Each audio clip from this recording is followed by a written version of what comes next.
اللہ مال دیتا ہے اپنے فضل سے، اور جب ہم اسے ضائع کریں، مثال دیتا ہوں، میرے پاس ایک شخص نے آ کے کہا حضرت جی بچی کی شادی ہے، یا میرا گھر میں کوئی بیمار ہے، یا بڑی آزمائش ہے، 10,000 کی ضرورت ہے، میں نے تھما دیا اس کو، پھر مجھے بعد میں پتا چلا کہ اوہو وہ تو عیاشی کر رہا ہے پیسوں سے، وہ تو چلا گیا کہیں گھومنے اور فلاں ہوٹل میں، مہنگے ہوٹل میں بیٹھ کے کھانا کھا لیا، تو میرے دل پہ کیا گزرے گی اس شخص کے بارے میں؟ بلا مثال و بلا تشبیہ سمجھانے کے لیے اللہ نے مال دیا فضل سے، اور اگر عیاشیوں میں لگا دیا۔ صوفیاء فرماتے ہیں کہ اگر ایک دھیلا تو حرام جگہ پہ خرچ کرے نا، ایک دھیلا، تو 1,00,000 دینار کی برکت تیرے گھر سے اٹھ جاتی ہے، ایک دھیلا حرام جگہ پہ۔ یہ جو گوجوں پہ پیسے پھینکتے ہو حلال ہے؟ چلیں بینڈ باجا تو شادی پہ آپ نے اپنی مرضی سے بند کرنا ہے یا بجانا ہے، لیکن گوجوں پہ جو پیسے پھینکتے ہو جائز ہے؟ بولے تو وہ پھر کہتے روتے ہیں بعد میں لوگ کہ پتہ نہیں کیا ہوا، شادی کے بعد پیچھے پیچھے آئے۔ تو میں نے کہا شادی کے بعد اس لیے پیچھے پیچھے ہاتھ ہو گیا کہ شرابیں بڑی پی گئیں، شادی پہ تباہی بڑی اتری، تو پھر اللہ کی رحمت ناراض ہو گئی۔ اور اس پر میں قرآن مجید کی آیت پڑھتا ہوں، رب فرماتا ہے وَمَنْ أَعْرَضَ عَنْ ذِكْرِي فَإِنَّ لَهُ مَعِيشَةً ضَنْكًا، بڑی سخت آیت ہے۔ وَمَنْ أَعْرَضَ عَنْ ذِكْرِي، فرمایا جب تو میرے تذکرے سے، میرے ذکر سے منہ پھیر لیتا ہے، فَإِنَّ لَهُ مَعِيشَةً ضَنْكًا، تو میں تیری معیشت کو، تیرے رزق کو تنگ کر دیتا ہوں، پھر تیری زندگانی تنگ ہوتی، اور جس کی زندگی اللہ تنگ کرے اس کی کوئی کھول سکتا ہے؟ کہتا ہے بڑی جگہوں پہ گیا ہوں، بڑی پھوکے مروائی، بڑے دم کرائے، حالات صحیح نہیں ہوتے، تو مسجد آ کے توبہ کر۔ وہ کہہ رہا فَإِنَّ لَهُ مَعِيشَةً ضَنْكًا، اعلان ہے قرآن پاک کا کہ جب تو میرے ذکر سے منہ پھیرے گا، روٹی میری کھائے اور پیسے لے کے عیاشی کرے، مسجد آئی نہ۔ حکم تو یہ ہے کہ جتنی جتنی نعمت بڑھتی جائے سجدے بڑھنے چاہیے، لیکن ہم لوگ سجدے کم کرتے جاتے ہیں، فرض نماز بھی نہیں پڑھتے، پھر رزق تنگ ہوتا ہے، پھر اللہ کے عدل کا نظام چلتا ہے، پھر خرابی ہوتی۔ اس لیے یاد رکھیں قرآن مجید نے حکم دے دیا کہ اگر چاہتے ہو کہ رزق میں برکت ہو تو پھر رزق دینے والے کے آگے جھک جاؤ، پھر رزق دینے والے کے آگے جھکو۔ تو مالی پریشانی کا بہت بڑا سبب یہ ہے کہ ہم مسجد کی طرف نہیں آتے، دین کی طرف نہیں آتے، پیسہ ناجائز جگہ پہ خرچ ہوتا ہے۔ آپ یقین کریں مسجدوں کا حال خستہ ہے، مدارس کا حال قابل رحم ہے، قابل رحم حالت ہے مدارس اسلامیہ کی، اور لوگ پیسہ کہاں خرچ کرتے ہیں؟ میں تو یہ روتا رہتا ہوں، ہر جگہ روتا ہوں، میں دنیا کے کسی پاکستان کے کونے میں بیٹھتا ہوں تو روتا ہوں۔ ایکٹر پل گئے، اور اہل سنت کا تو ویسے اللہ حافظ ہے، قوالوں کی کوٹھیاں دیکھنے کے قابل ہے، اور نعت خواں جو سر سیکھتے ہیں رات کو کہیں بیٹھ کے اور صرف آواز سریلی ہے، ان کے مکان پجاروں دیکھنے کے قابل ہے۔ اور جس شخص نے ساری زندگی رسول اللہ کا دین پڑھایا ہے، ساری زندگی، شیخ الحدیث مزاج کے لوگ ہیں جن کی بیٹیوں کی شادیاں بھی ہونے والی ہیں۔ مدارس کے بچے موٹے کپڑے پہن کے گرمیوں میں گھومتے ہیں، موٹے کپڑے، اور کوئی چودھری اگر کبھی دینے آتا ہے نا کسی مدرسے میں پیسے تو کہتا ہے جی وہ میں نے 50,000 روپیہ خرچ کرنا ہے، تو کوئی جگہ کوئی کام بتائیں کون سا ہونے والا ہے۔ میں کہا تو لہجہ کہاں آ رہی، یہ کام بتائیں۔ اب کسی امام کی بیٹی کی شادی ہونے والی ہے تو پہلے تجھے جا کے بتائیں کہ وہ اس کو ہم نے خرچ کرنے، کہتے نہیں وہ میرا اعتبار نہیں، تو اعتبار نہیں تو جا دوڑ جا، یہاں کوئی بھوکے ننگے لوگ بیٹھے، یہ رسول اللہ کا نام لیتے ہیں، اور جو مصطفیٰ کا نام لیتے ہیں رب انہیں اتنا نوازتا ہے کہ کہیں کوئی کمی باقی نہیں رہتی، وہ کمال کر دیتا ہے جب وہ دیتا ہے۔ دروازہ رسول سے جسے ملتا ہے، میرے اعلیٰ حضرت بول کے کہ کون دیتا ہے؟ دینے کو منہ چاہیے، دینے والا ہے سچا، دینے والا ہے سچا۔ میں بہت دور تھا پنجاب کے کونے میں، تو محفل سے فارغ ہوا تو 5,000 کے نا 4 نوٹ ایک چودھری سامنے لہدا کر کے، اس طرح شادیوں پہ نہیں دیتے 2,000 دا وکھرا کرنا نظر آوے، انہوں نے کتنے نہیں لگے کہ 1,000 ہی دے گیا، تو لہدا کر کے نا 4 نوٹ تو یوں کیا حضرت صاحب یہ۔ میں نے کہا تو شاید مجھے جانتا نہیں، پتہ نہیں میں کون ہوں۔ اس نے کہا کیا مطلب؟ میں نے کہا مجھے بڑی مسجدوں میں لوگوں نے کہا آ جاؤ، میں نے کہا وہاں رہنا ہے جہاں مسجد بھی ہو اور اللہ کی دی ہوئی عزت بھی ہو۔ بڑے اداروں میں تو باتیں بڑی سننی پڑتی ہیں، تو سمجھا ہی نہیں ہمیں، تو نے یہ کس طرح کی بات کر دی؟ اس کو اٹھا کے لے جا، غیرت ہے بڑی چیز جہان تگ و دو میں، پہناتی ہے یہ فقر کو تاج سردارا۔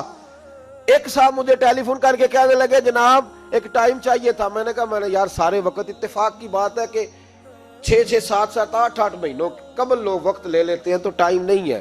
کہنے لگے میرا تو عمرہ کراندہ بھی ارادہ سی میرا تو میں نے کہا میں نے کبھی خواب میں بھی نہیں سوچا تھا کہ میں مدینے کی اتنی حاضری دوں گا جتنی میرے رب نے مجھے دلائی ہے. تو مجھے کون سی بات بتاتا ہے؟ یہ تو میرے رب کا فضل ہے. میرا دی گل نہ غریباں دی گل ہے, مدینے چ جانا نصیباں دی گل ہے. تو کیسی بات بتاتا ہے کہ تھوڑا سا میں اشارہ دوں گا تو شاید بندہ جو ہے وہ فوری طور پہ پگھل جائے گا؟ ایسا مسئلہ ہی کوئی نہیں. میرے رب کا تو اتنا کرم ہے کہ ہم نے خواب میں بھی نہیں سوچا تھا کہ اتنا نوازے گا. تو یہ لوگ غلط سمجھتے ہیں. میں اپنے مدرسے کے طالب علموں کو کہتا ہوں زندگی میں سب سے اچھا کھانا اللہ تمہیں دے گا, اور سب سے زیادہ اچھا کپڑا اللہ تمہیں دے گا, سب سے اچھی گاڑی اللہ تمہیں دے گا. بس ایک شرط ہے, ساری زندگی محمد عربی کے وفادار رہنا, رسول اللہ کے نظام سے حضور کے طریقے سے کبھی غداری کبھی نہ کرنا. بڑا نوازے گا, اور اتنا نوازے گا تم نے کبھی سوچا بھی نہیں ہوگا. تو یاد رکھیں اللہ رزق میں برکت دیتا ہے, لیکن اس وقت جب ہم اپنی زندگی حقیر کرتے ہیں نا. اب جہاں آنے لگا ہوں وہاں آپ کو لانا چاہ رہا ہوں. ہم پتہ کیا کرتے ہیں؟ ہاتھ پھیلاتے ہیں. بڑے بڑے رئیس اعظم ہو کے لوگ ہاتھ پھیلاتے ہیں. اگر آپ ناراض نہ ہو تو ایم این اے نے بھی انویسٹر رکھے ہوتے ہیں, ایم پی اے کا بھی انویسٹر, وہ بھی فون کرتا ہے کہ اتنے فلیکس تیرے ذمے, اتنے تیرے ذمے. یہ مت سمجھے کہ مانگنے والا چھوٹا طبقہ ہے. یہاں بڑے بڑے لوگ ہیں. یہاں تو پولیس افسر بھی دکان پہ آ جائے تو دکاندار پریشان ہوتا ہے کہ یہ مفت ہو رہا ہے, یہ پیسے نہیں دے گا. تو یہاں مانگنے کے سٹائل بڑے بڑے نرالے, بڑے بڑے لوگ ہیں. ناراض نہ ہوئیے گا, سب کی بات نہیں کر رہا, لیکن اللہ ماشاءاللہ اکثر کی بات کر رہا ہوں. اب میرے نبی پاک صلی اللہ علیہ وسلم نے درس دیا, فرمایا زندگی میں ہاتھ نہ پھیلانا کبھی بھی, زندگی میں کبھی بھی ہاتھ. مالی پریشانی کا حل بتایا. میرے حبیب فرمانے لگے یوں نہ کرنا, ورنہ پھر دوبارہ ساری زندگی اس طرح نہیں ہو سکے گا. فرمایا اپنی غربتیں چھپا کے رکھ, اگر اللہ کبھی آزمائش ڈالے تو اللہ کے ساتھ بات کر, اس کے نیک بندوں کے ساتھ بات کر. کبھی بھی یوں نہ کرنا, ورنہ ساری زندگی پھر تم مانگتا ہی رہے گا. تو یا رسول اللہ کیا کریں؟ فرمایا تو دینے کا ارادہ کر, اللہ بھی تجھے مالا مال فرما دے گا.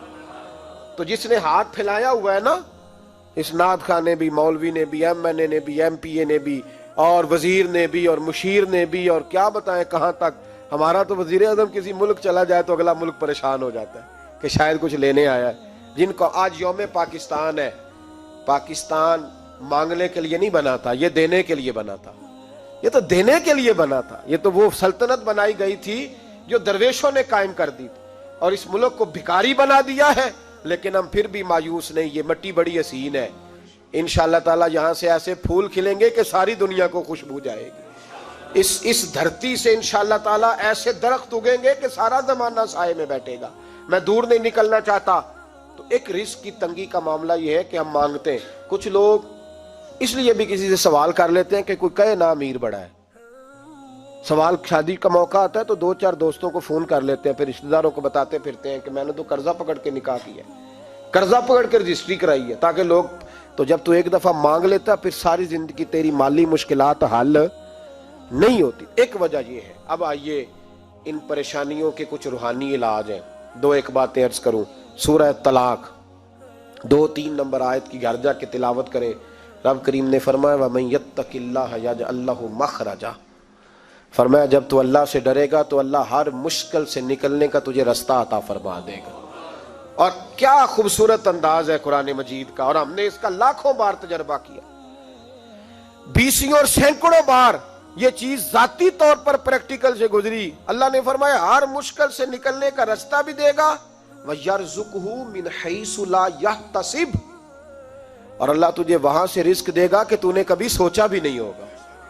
وَيَرْزُقْهُ مِنْ حَيْثُ لَا يَحْتَسِبُ, سے دے گا کہ تو نے کبھی سوچا بھی. ایک صحابی تھے حضرت عوف بن مالک رضی اللہ تعالیٰ, کہتے میرا بچہ کافروں نے قید کر لیا, گھر میں غربت پہلے بڑی زیادہ تھی, میں دروازہ رسول پہ آیا, حضور اب کیا کروں؟ تو کہتے ہیں نبی پاک نے فرمایا بھروسہ اللہ کی ذات پہ کر, توکل اللہ کی ذات پہ کر, اور گھر جا کے تسبیح لے کے میاں بیوی بیٹھ جاؤ اور پڑھو لا حول ولا قوت الا باللہ العلی العظیم, جاؤ پڑھو جا کے. کہتے میں گھر بیٹھا ابھی چند تسبیحاں پڑھی تھی کہ دروازے پہ دستک ہوئی, دروازہ کھولا تو میرا بیٹا دروازے پہ کھڑا تھا.